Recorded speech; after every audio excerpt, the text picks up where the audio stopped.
بسم اللہ الرحمن الرحیم۔ السلام علیکم۔ لاکھوں درود و سلام حضور نبی کریم صلی اللہ علیہ وآلہ وسلم کی بابرکت ذات۔ ویورز، آج کی ویڈیو میں ہم خاتم المرسلین سردار دو جہاں حضرت محمد صلی اللہ علیہ وآلہ وسلم کے ان معجزات کا تفصیلی ذکر کروں گی جو نہ صرف حضرت حلیمہ سعدیہ رضی اللہ تعالیٰ عنہ نے صرف اپنی آنکھوں سے دیکھے بلکہ وہ اور ان کا گھرانہ اور قبیلہ اس سے فیضیاب بھی ہوئے۔ نبی کریم صلی اللہ علیہ وسلم کی زندگی سراپے معجزات تھے۔ ان کے بچپن کے معجزات کو سن کر مسلمان کا ایمان تازہ ہو جاتا ہے۔ اس لیے میری درخواست ہے کہ تمام مسلمان حضور نبی کریم صلی اللہ علیہ وآلہ وسلم کے معجزات کو خوش دلی کے ساتھ سنیں اور موجودہ حالات میں اپنے ایمان کو تازہ کریں۔ ہمارے پیارے نبی حضرت محمد صلی اللہ علیہ وسلم کی رضائی والدہ حضرت سیدنا بی بی حلیمہ سعدیہ آپ صلی اللہ علیہ وسلم مبارک بچپن کے حالات بیان کرتے ہوئے فرماتی ہیں کہ میں نے پہلی مرتبہ آپ صلی اللہ علیہ وسلم اس حال میں زیارت کی کہ آپ صلی اللہ علیہ وسلم اونی لباس پہنے ریشمی بستر پر آرام فرما رہے تھے۔ میں نے نرمی سے پکارا تو آپ صلی اللہ علیہ وآلہ وسلم مسکراتے ہوئے آنکھیں کھولی اور میری طرف دیکھا۔ اتنے میں مبارک آنکھوں سے ایک نور نکلا اور آسمان کی طرف بلند ہوتا چلا گیا۔ یہ دیکھ کر میں نے شوق و محبت کے عالم میں آپ صلی اللہ علیہ وسلم کی پیشانی کو چوم لیا۔ سبحان اللہ۔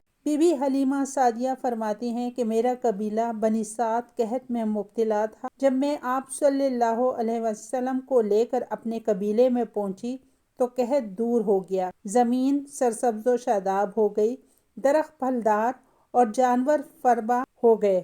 حضرت بی بی حلیمہ فرماتی ہیں کہ ایک دن میری پڑوسن مجھ سے بولی، اے حلیمہ، تیرا گھر ساری رات روشن رہتا ہے، اس کی کیا وجہ ہے؟ میں نے کہا، یہ روشنی کسی چراغ کی وجہ سے نہیں بلکہ محمد صلی اللہ علیہ وآلہ وسلم نورانی چہرے کی وجہ سے ہے۔ سبحان اللہ۔ ایک اور جگہ بی بی حلیمہ فرماتی ہیں، میرے پاس 7 بکریاں تھیں، میں نے آپ صلی اللہ علیہ وآلہ وسلم کا مبارک ہاتھ ان بکریوں پر پھیرا تو اس کی برکت سے بکریاں اتنا دودھ دینے لگی کہ ایک دن کا دودھ 40 دن کے لیے کافی ہو جاتا تھا۔ اتنا ہی نہیں، میری بکریوں میں اتنی برکت ہوئی کہ 7 سے 700 بکریاں ہو گئی۔ حضرت بی بی حلیمہ سعدیہ فرماتی ہیں کہ قبیلے والے ایک دن مجھ سے بولے، ان کی برکتوں سے ہمیں بھی حصہ دو۔ چنانچہ میں نے ایک تالاب میں آپ صلی اللہ علیہ وسلم کے مبارک پاؤں ڈالے اور قبیلے کی بکریوں کو اس تالاب کا پانی پلایا تو ان بکریوں نے بچے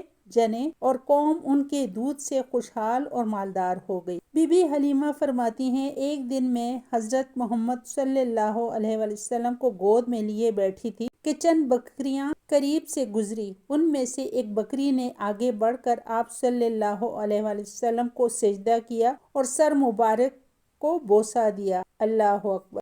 آپ صلی اللہ علیہ وآلہ وسلم عمر مبارک جب 9 ماہ ہوئی تو اچھی طرح کلام فرمانے لگے۔ آپ صلی اللہ علیہ وسلم کو لڑکے کھیلنے کے لیے بلاتے تو آپ ارشاد فرماتے، مجھے کھیلنے کے لیے پیدا نہیں کیا گیا۔ آپ صلی اللہ علیہ وسلم میرے بچوں کے ساتھ جنگل جاتے اور بکریاں چرایا کرتے تھے۔ ایک دن میرا بیٹا مجھ سے بولا، امی جان، حضرت محمد صلی اللہ علیہ وسلم بڑی شان والے ہیں، جس جنگل میں جاتے ہیں ہرا بھرا ہو جاتا ہے، دھوپ میں ایک بادل ان پر سایہ کرتا ہے، ریت پر آپ صلی اللہ علیہ وسلم کے قدم کا نشان نہیں پڑتا، وہ پتھر ان کے پاؤں تلے خمیر یعنی گندے ہوئے آٹے کی طرح نرم ہو جاتا ہے اور اس پر قدم کا نشان بن جاتا ہے، جنگل کے جانور آپ صلی اللہ علیہ وسلم کے قدم چومتے ہیں۔ اللہ اکبر۔ ایک دفعہ آپ صلی اللہ علیہ وآلہ وسلم اپنے چچا حضرت زبیر بن عبد المطلب کے ساتھ یمن کے سفر پر جا رہے تھے۔ اس وقت آپ کی عمر 10 سال تھی۔ آپ کا گزر ایک وادی سے ہوا، دیکھا کہ وہاں پر ایک طاقتور اور مست اونٹ کھڑا ہے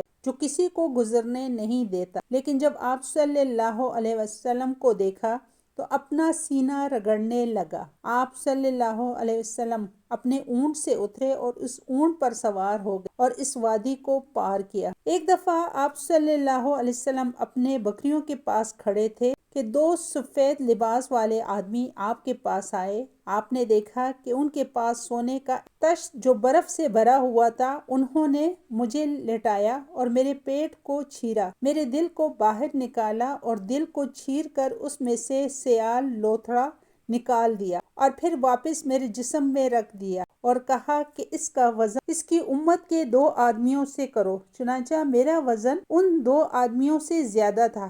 پھر کہا اب 10 آدمیوں سے وزن کرو، لیکن میرا وزن اس سے زیادہ تھا۔ یہ دیکھ کر کہنے لگے کہ اگر ان کا وزن پوری امت کے ساتھ کیا جائے پھر بھی ان کا وزن زیادہ ہوگا۔ سبحان اللہ۔ آپ کی والدہ بی بی آمنہ کی وفات کے بعد آپ کے دادا عبد المطلب نے پرورش کی اور ان کی وفات کے بعد آپ کے چچا ابو طالب نے آپ کی تربیت اور پرورش کی ذمہ داری اٹھائی۔ آپ کے چچا آپ سے بہت محبت کرتے تھے، یہی وجہ ہے کہ ہر وقت آپ کو اپنے ساتھ رکھتے۔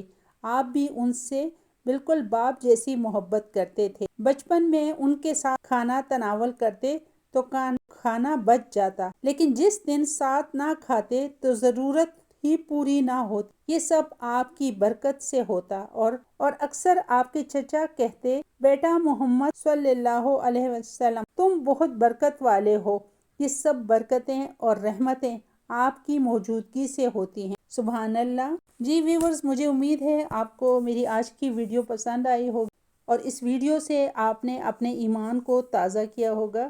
اگر ویڈیو پسند آئی ہے تو میرے چینل پروڈکٹیو مسلم کو لائک، شیئر اور سبسکرائب کریں۔ جزاک اللہ۔ اللہ حافظ۔